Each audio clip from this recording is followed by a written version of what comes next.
This bulletin is coming to you live from the Joy 99.7 FM studios here in Kokomlemle at digital address GA0993341. Also live on Love 99.5 FM in Kumasi. Affiliates across the country, including A1 Radio in Bolga, Tanga, Volta Premier in Ho, and ATL FM in Cape Coast. The news is also live on ABN Radio in London and around the world at myjoyonline.com. The news is brought to you by Telesol 4G, Just a Touch, and also UMB Bank, UMB Speed Up, Digibank, Let's Go. In this edition, more than 800 nurses and midwives exposed to COVID-19. 87 test positive for the virus and one is dead. A medical doctor was reprimanded simply because he spoke about lack of PPE. We will not sit down for our people to be infected. We've got details as they accuse the Ghana Health Service of failing to ensure provision of PPE to members. Hundreds of police in Nima and Ashaiman in the Greater Accra region undergo mass testing for COVID-19 after 12 inmates tested positive for the novel coronavirus. That since one of them has been identified to have contracted the disease, there was a need for the police administration, for that matter, police hospital, to come and then retest everybody. We have details also. Government to borrow 10 billion Ghana cedis from the Bank of Ghana to help deal with COVID-19 related challenges in the economy. The Bank of Ghana Act makes it clear in Section 36 that in an emergency, the three of them, the Minister of Finance, the Governor, and the Controller, shall meet and decide the quantum of borrowing. And in sports, we'll hear from former Black Stars skipper Stephen Appiah on why he's finally settled on a career in coaching. And later we'll take you to some drinking sports in the Accra suburb of Choko, where patrons believe washing hands with akpateshi protects them against the coronavirus. And God has given us through alcohol. Choko here, there is no coronavirus in Choko. We have more in our series on combating fake news. Also, we have Spotlight, all that and more here on the Midday News with me, Emefa Apawu. And police in Nima and Ashaiman in Greater Accra region are undergoing mass testing for COVID-19 after 12 inmates tested positive for the novel coronavirus. At Nima, a suspect in custody tested positive this week, sparking fears at the quarters. Speaking to the media during a disinfection of all cells and barracks at the Nima headquarters, Divisional Commander ACP Abraham Akwe said the exercise has come at the right time as he called for regular testing of personnel. Some inmates from other places. You see, Nima is more or less a hub for those police stations like the police headquarters and other places who do not have stores. So some of them bring their inmates here for safekeeping so that they'll come for them at later hours. And I think it is one of them who was brought here tested positive. So we have already taken him and sent him to Accra, right? The railways, Accra railways. Where he has been quarantined. And that is even the reason why this exercise has come at the right time. Yes. We have also asked the hospital authorities that since one of them has been identified to have contracted the disease, there was a need for the police administration, for that matter, police hospital, to come and then retest everybody, including the inmates. Yes, because there is a tendency that he might have contaminated. We are only, it is an assumption. We are not too sure about that. I'll be speaking to two of my colleagues, Maxwell Agbagba, monitoring the situation in Nima, while Mami Sinyameche Thompson monitors the situation in Ashaiman. And I'll start with Maxwell Agbagba. Maxwell, what can you report further? Well, at the Nima police station, all the inmates were relocated for the cells to be disinfected. We are told by the commander, there, that the facilities, police facilities without cells, are usually they usually bring their suspects to the Nima police station. It was one of those suspects who tested positive for the coronavirus. We are told that the patient has been relocated and is in isolation at a facility at the railways unit of the police station, and we are told that all the cells will be disinfected. In fact, has been disinfected. From here, the team will be moving to the Kotobabi police station, where the disinfection exercise will also happen. The exercise just ended here at the airport district police headquarters, and from here we'll be heading to the East Legon police station, where a similar exercise will be carried out. Emefa. Thank you very much, Maxwell Agbagba. Meanwhile, police officers at the Ashaiman Commander are undergoing tests after 11 more inmates tested positive for COVID-19. Officers started tests today to know their status. My colleague, like I said, Mami Esi Nyameche Thompson, joins us with more on this. Mami Esi, how many positive cases are there now? So, Emefa, we can say that 21 positive cases as at now. 2 weeks ago, 54 inmates were tested. 10 came out positive earlier, and today 11 more, making the number 21. Emefa. Now, what measures have authorities taken to avert further spread, do we know? So we're gathering that the authorities at the Sherman Police have started testing officials. So this morning, at the police premises at the Sherman Command, I saw officers eagerly testing to know their status right now. And after that, I gathered that the inmates or new inmates that will be coming into the cells will not be using the Ashaman cells.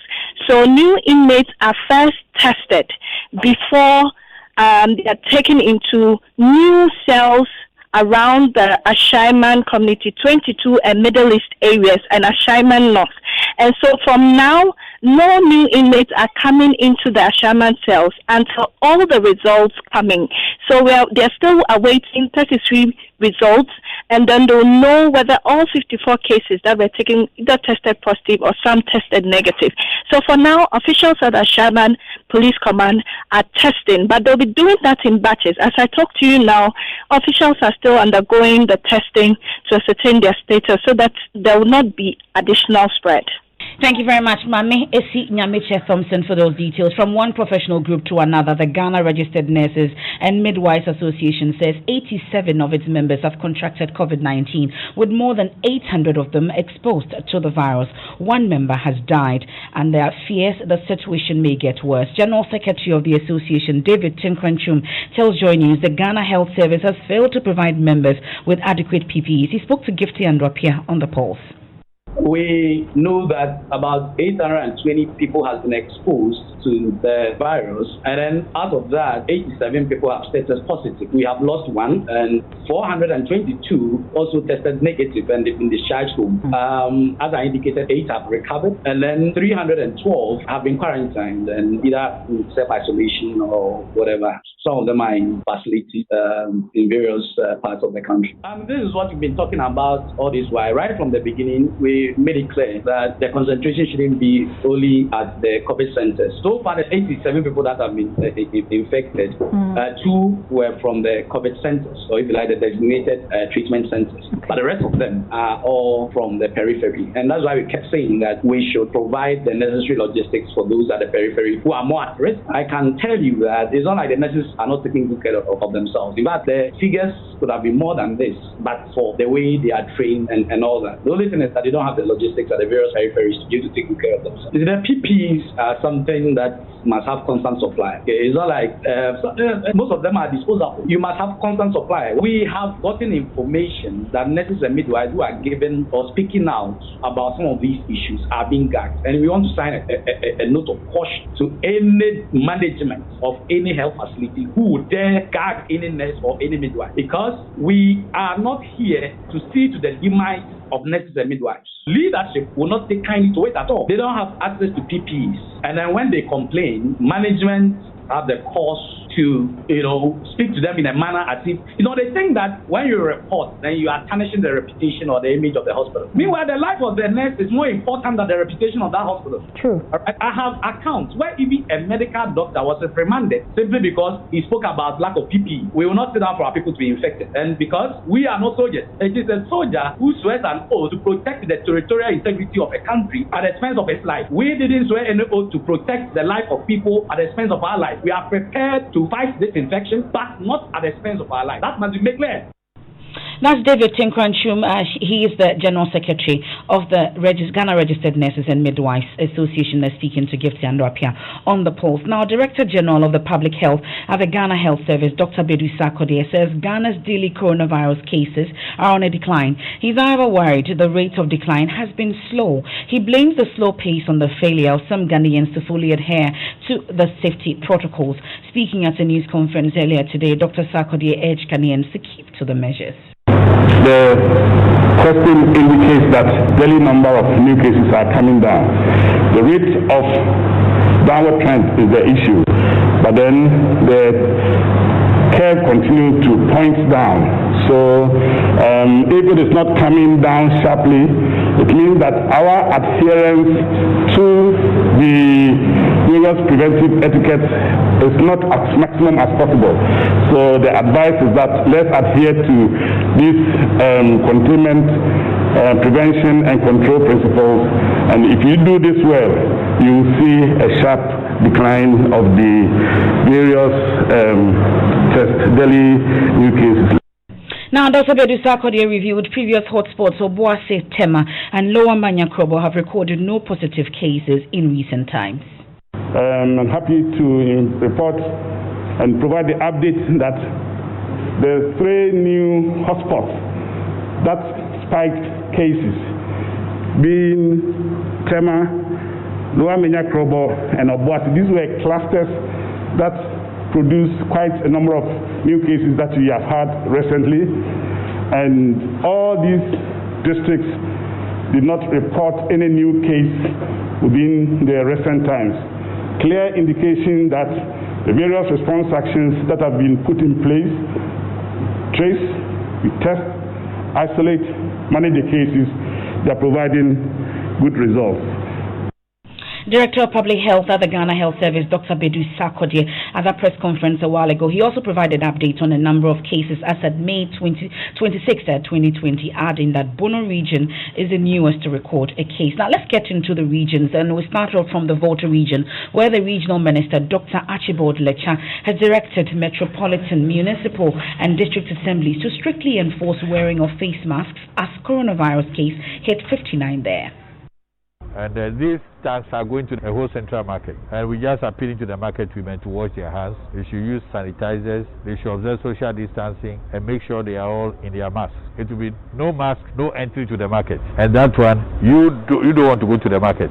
But we should learn to wear our face masks. What makes it difficult for others to be in face masks? Because the reports coming to us indicate that many of our women have the mask in their bags, and they refuse to use it. But they must understand that they are exposing themselves to the infection, and they'll carry this infection to their homes and their family members. We must continue with education. If they refuse, we do enforcement. So if they refuse to comply, then we would enforce. If you don't have a mask, you don't enter the market. We'll stay in the region a while longer because management of the University of Health and Allied Sciences is lamenting the poor state of roads to the institution's main campus, which also serves as a testing center for COVID-19 in the OT and Volta regions. Contract for construction of access roads and inner range road networks was awarded in 2012 but yet to see completion. Correspondent Fred Kwame Asare has more. Works began on the network in 2012 and was expected to be completed after 18 months. Within a 4-year period, just about 8.3% of the 41.6 million Ghana cedis project was done. That can affect the start of the phase 2 project. So there's supposed to be a road here with drainage on both sides.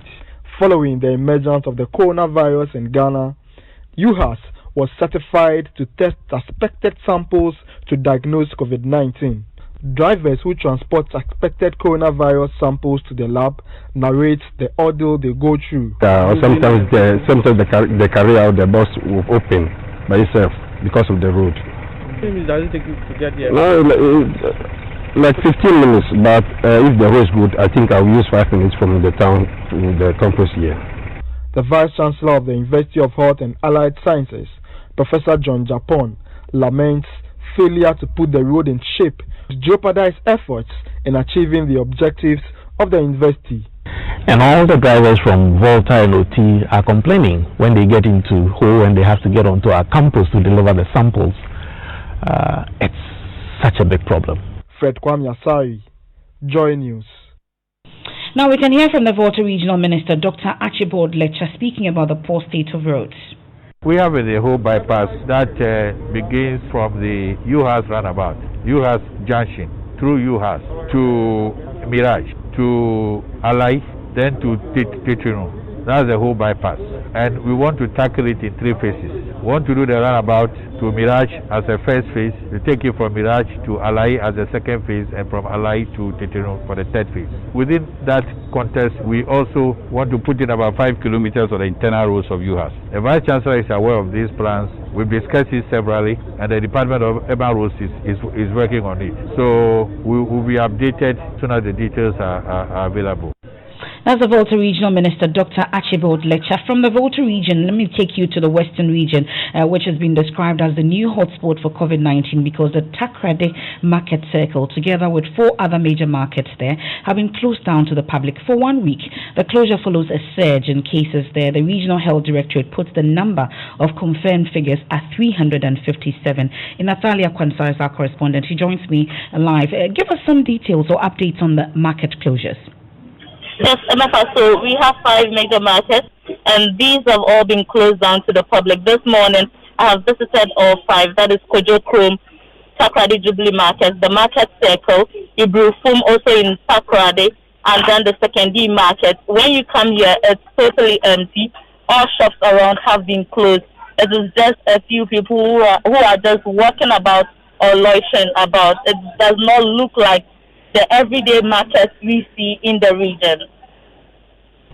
Now, the Ghana Health Service on Tuesday told us about how the Western region is now the hotspot, and hence they've dispatched health experts to the region. Give us updates on that as well. So my check from the Regional Health Directorate, those people have not been in the region. The Regional Health Directorate have been contacted that these people are going to come into the region to assist them, but as to the specific dates, they were not given, so they are still waiting for the arrival of these people from Accra into the Western region. That's my colleague Natalia Kwansa from the Western region. We'll head to the Northern region where health authorities have announced random testing of people will soon begin after a testing center was sited in the region. Regional Director of the Ghana Health Service, Dr. John Eliza, said people would not have to visit the hospitals before being tested. The Northern Regional Director of the Ghana Health Service, Dr. John Eliza, said this when the Ghana Developing Communities Association and Yafo Ghana, with support from the Empowerment for Life program, donated some personal protective equipment to 5 MMDs in the Northern region and the Ghana Health Service. Now that we have a testing center here, we'll be going out of our way now to randomly test people within the communities. So you don't necessarily have to be showing signs or be in the hospital facility before you may be tested. It will give us a fair idea the degree of spread into the community, especially when we are having a situation where most of the cases are asymptomatic. The stigma against COVID-19 patients is hindering the fight against the disease. Stigma is becoming a threat. If we don't do something about it, all that we have gained so far will be derailed. And so I'm telling you, the media people, that especially those on radio and TV, just designate 2 minutes of your precious time and tell the public that there is no need to stigmatize anybody or any family that happen to have a patient who had been diagnosed as COVID-19. That's the Northern Regional Director of the Ghana Health Service, Dr. John Eliza, ending Martina Bugri's report and also our tour of the various regions. Let's head back to Accra, to Parliament, where the Finance Minister, Ken Ofori-Atta, is expected in the House later today to request for approval to borrow 10 billion Ghana cedis from the Bank of Ghana to help deal with COVID-19 related challenges in the economy. The Bank of Ghana Act requires parliamentary approval within 7 parliamentary sitting days, and today is the deadline since government sourced the money from the Central Bank last week. Chairman of Parliament Finance Committee, Dr. Maki Sibeyabwa, says the move is important to help keep the economy on track. Government has borrowed 10 billion Ghana cedis from the Central Bank. It is an asset purchase program, otherwise called quantitative easing. And primarily it is because of the emergency, the COVID-19 emergency, and government determined, together with the governor and then the controller and accountant general. As a matter of fact, Act 612, the Bank of Ghana Act, makes it clear in Section 36 that in an emergency, the three of them, the Minister of Finance, the governor, and the controller shall meet and decide the quantum of borrowing.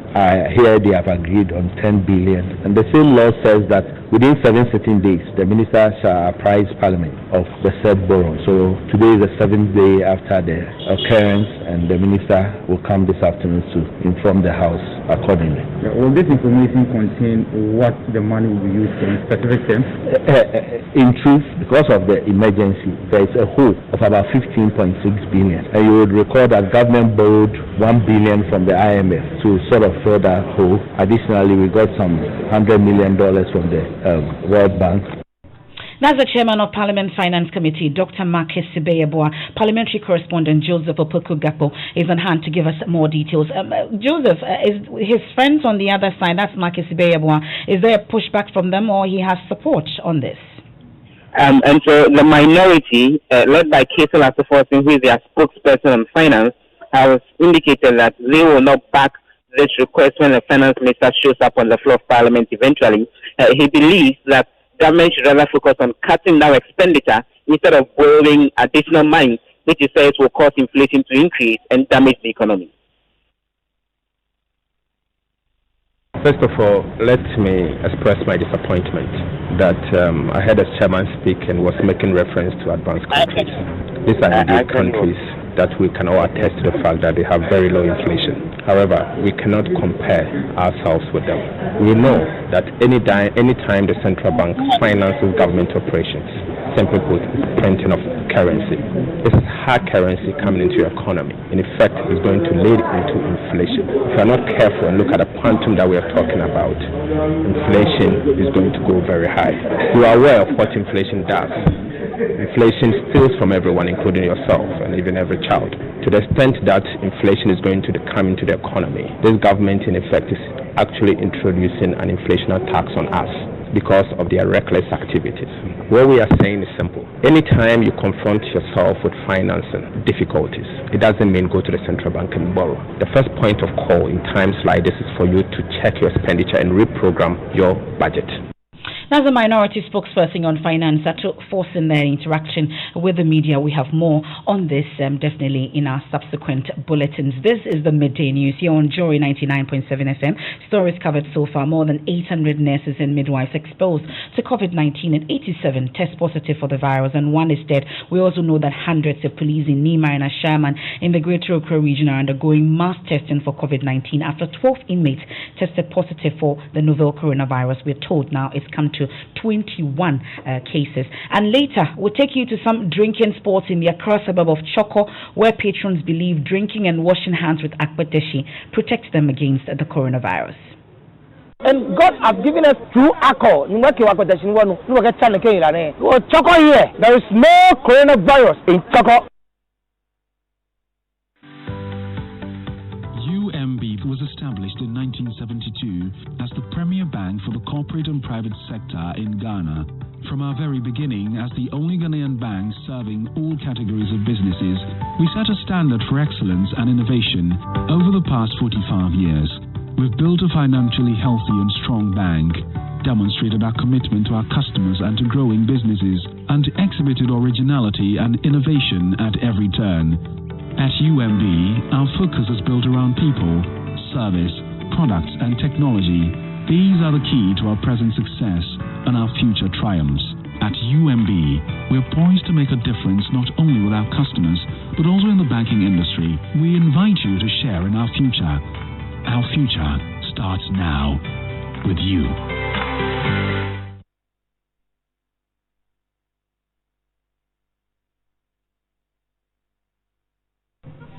Thanks for staying with us here on the Midday News. Let's do sports now. Hans Sander.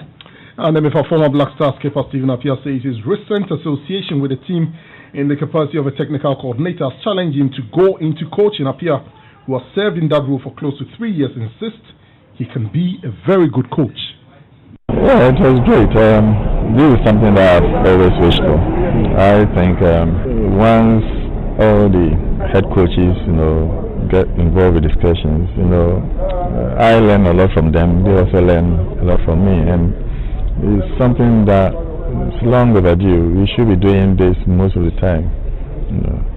But I am hoping that since we started now, the management will help the technical directorates, to make sure such functions or seminars are done.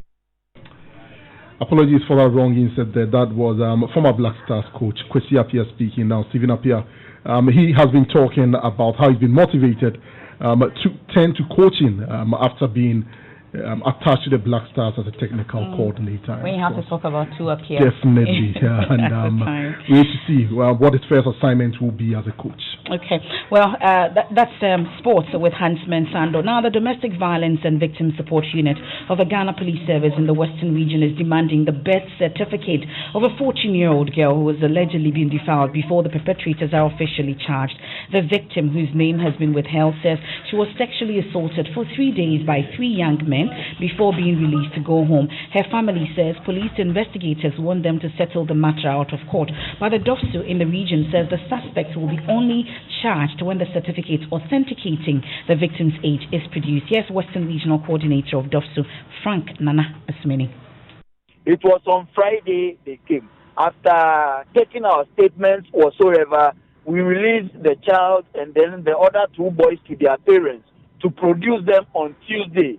Tuesday they came, and then we sat on the issue. The next line we need to tow. On the Tuesday, that was yesterday, the investigator went to the scene of crime with them to find out things for himself. On their return, we met again in my office, and then the next line to tow was them to try to get us birth certificate or baptism certificate or even a weighing card just to tell us the age of the victim. Now, National Security operatives say the search continues for an alleged Facebook fraudster, Prince Joel, for impersonating public officers and duping some Ghanaians. According to the state prosecutors, Prince Joel, together with his wife, who is in the grips of the National Security, created multiple Facebook accounts promising to recruit people into state agencies. Minister of Information, Kojo Ponkroma, Foreign Affairs Minister Shelley Ayoko Botria were among many whose names were used to commit the crimes. Prosecutor on the case, Frederick Sapong, says so far 10 victims have reported the case to the police and assisting with investigations. Nancy Emefa Apawu has been interacting with some of the victims. Listen. I went on Facebook and saw Shelley Ayoko requesting for friend.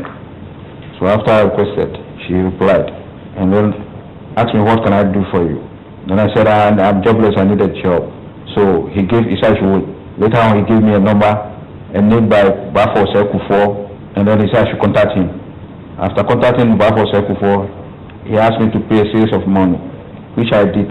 I wanted it to about 6,000 Ghana cedi. So, not knowing it was a scam, and that's a victim there interacting with Nancy Emefa Apawu. And as the world deals with the effects of the COVID-19 pandemic, health experts have advocated hand washing and use of alcohol-based hand sanitizers. But here in the Accra community of Choko, there appears to be the belief that drinking alcohol could build immunity against the virus. In the 3rd edition of our series under the Joy News Combating Fake News Project, Henry Kwesibedu explores the use of alcohol use on coronavirus. Early mornings here at the fishing community of Choko, some notable drinking spots are already full to capacity. And God has given us true alcohol. Choko here, there is no coronavirus in Choko. 40-year-old Aliche, a fisherman, he has been drinking the local alcoholic beverage Akpeteshi for over 20 years. Since the outbreak of COVID-19, his increased his intake of the alcohol. I can take 6, 7, but right now I'm taking 9. Here, the people have replaced alcohol-based sanitizers with Akpeteshi. Nitaki is also a resident at Choko. He even goes a step further. Apart from his hands, he washes his forearm with a local beverage, hoping to kill any virus there. It kills the disease in our body. We have been speaking with Professor Alfred Yosin of the University of Ghana's Medical School, who debunks this myth. The amount of alcohol that you need in a sanitizer is about 60 to 70%. That's quite a lot of alcohol. The ones we drink, the Appetit and others, do not have such concentration. And therefore, even using it to wash your hands will not be as effective as the hand sanitizer. That's part of our fake news project. We'll bring you more on that, the full report in our subsequent bulletins. And Becky is here with entertainment. Yes. Emefa, she has been in the news the past days for the wrong reasons. Not much to do with her voice, but some managerial problems. But High Life songstress Ishan says she will bounce back from the crisis, even though she admits she has lost nearly everything to her fiancé.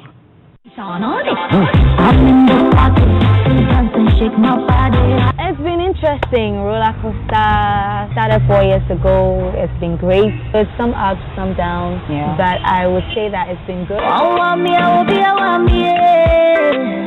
Someone loves me. Female Ghanaian high life musician Ishan cut her teeth in the music industry after participating in a number of music reality shows. From Glow X Factor to MTN Project's fame and to TV3 Mentor, the 25-year-old has been around. Sometimes you might start something, you won't see the impact immediately, but then with time, it becomes, an empire, something that it never even thought, it could be. And so I believe in that process. I believe in time. With a number of hits, Ishan was touted as a natural heir to some of Ghana's top female vocalists, including Efia. In a career barely 4 years as a professional in the industry, Ishan received nomination in 2017 for the Unsung Artist of the Year category at the Vodafone Ghana Music Awards. Her young career has, however, been fraught with some controversies, especially over managerial concerns. The 25-year-old has in the past denied claims she was in a relationship with one Steve Mensah, who until now was her manager. In the last few days, however, the singer has been in the news again, this time opening up about a failed relationship with the manager. She told Zion Felix that the relationship has left her penniless. The word was help. Because he was your friend? Because he was my fiancé. I said, when you're being now will be a shop farmer. So there was no contract, neither by verbal one, neither by conduct or by paper signing. The singer also revealed she cheated on her manager twice because of constant abuse. I cheated because I was actually hoping so Nipa Kono would actually save me from that situation. And that is the struggle I was in. It's a mistake I did, it's my past. But he will verbally abuse me. Your self-worth, your self-confidence, making sure say we break it so that the only person you are looking to is him. If I cheated because it's time, so I have to go. We can't wait to hear from Steve as well. Thank you very much, Becky, for that interesting spotlight. And that's it for the midday news. You're on Joy 99.7 FM. There's more news when you log on to myjoyonline.com. I am Emefa Apawu. Thanks so much for your company. Dr. Mensota.